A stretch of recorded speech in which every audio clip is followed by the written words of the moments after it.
Hey guys, thanks for tuning in. Get ready for a quick little before and after video. What we have here is a 1911 R1 in stainless. Now, I originally picked this up a few months ago, and I got it for two reasons. One, because I wanted a 1911 that was stainless, and two, because I wanted one that had a classic look. I didn't want all the modern upgrades. I didn't want forward slide serrations or a rail or an extended beaver tail or the combat hammer or any of that other stuff. I wanted a classic looking 1911, one that looked like an original 1911 from the early 20th century. And that's what I got with this one. I'm very, very happy with it.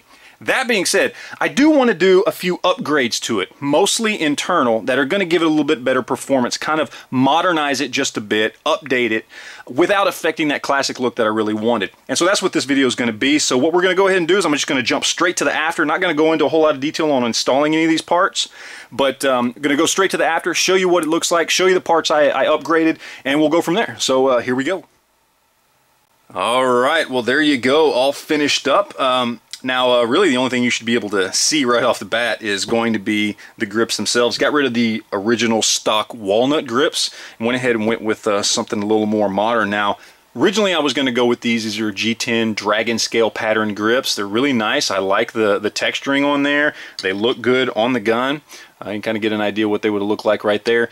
But all in all, in the end, I preferred these. I like the look and I like the feel of these a little bit better. These have nice, deep, vertical grooves cut in. I love the contrast of the black on the stainless. I did put one magazine through them with these grips on there, and the grips are fantastic. Very aggressive, but not too aggressive so that it doesn't hurt your hand. Really makes a difference when recoil compared to something like this or just some stock, walnut grips or something like that.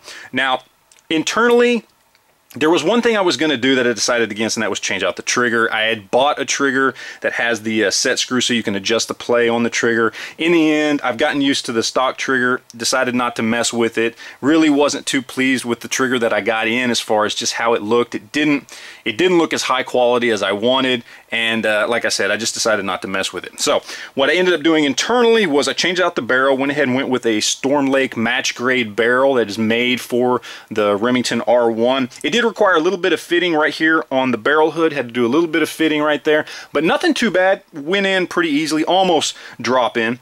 And then of course, last but certainly not least, I went ahead and went with a full-length guide rod. Now, I have owned 1911s with full-length guide rods before. Most of the 1911s I've owned did not have the full-length guide rod. They were just standard GI models. And I can tell you that a full-length guide rod does make a difference. It makes a difference in recoil. It makes a difference in just follow-up shots. Just all in all, it kind of just evens the gun out a little bit more when it's being fired, and it's a very inexpensive upgrade. You can get one of these. This one's a stainless steel one. I picked it up from EGW for about, I think it was $17, and it's a really nice inexpensive upgrade for your 1911. I highly recommend it just in how it affects the performance and follow-up shots and the recoil on the firearm.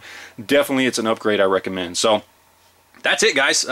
Pretty much that's what you get when you try to modernize or update a classic, and I think it came out pretty well. Still looks like a nice classic 1911, short of the grips, but that's okay because I like the grips a lot. So there you go, guys. Appreciate you watching. Questions, anything like that, leave them down below, and we will talk to you later. Thanks.